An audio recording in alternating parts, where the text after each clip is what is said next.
my office be granted floor privileges until November 4th, 2021.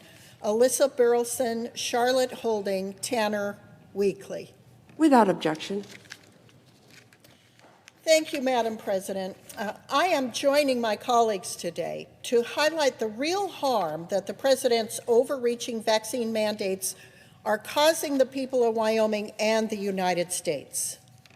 While I am vaccinated and support others making the decision to get the COVID-19 vaccine to protect themselves, I am very concerned about unacceptable actions by the executive branch to force Americans to get the vaccine. Frankly, I cannot stay silent about these blatant violations of personal freedom. Over the last several months, the President has signed numerous executive orders mandating vaccines for federal workers, contractors, and employers with over 100 workers. This is unacceptable. These mandates are far-reaching and burdensome. Additionally, these mandates will not achieve the desired results of stopping the spread of COVID-19. Instead, they will only further politicize healthcare choices, sow greater discord across the nation, and exacerbate our employment crisis. I worry they will also further harm in our supply chain issues. All of these should concern every American, particularly with the holiday season rapidly approaching.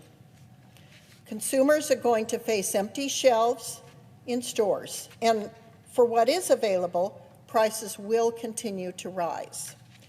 In the freight industry, these mandates could mean that up to 1/3 of employees will be leaving their jobs.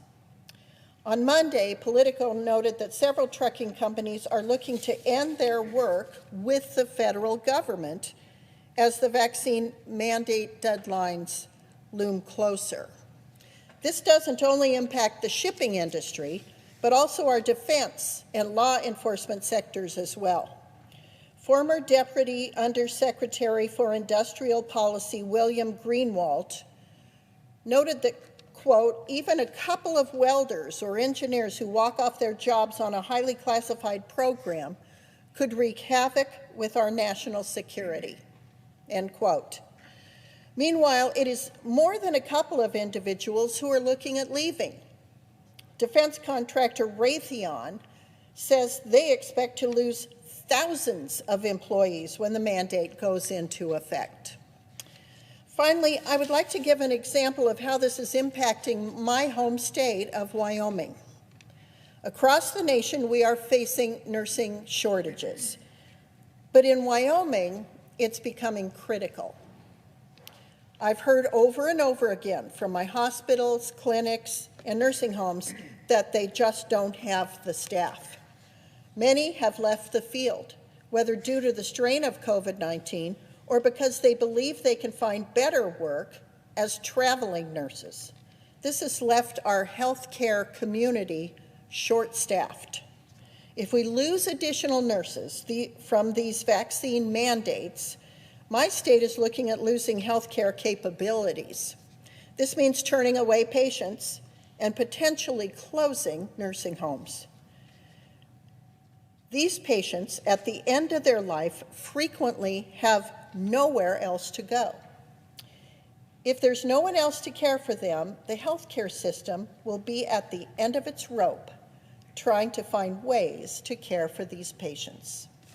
For these reasons, I cannot support these mandates, nor should anyone else.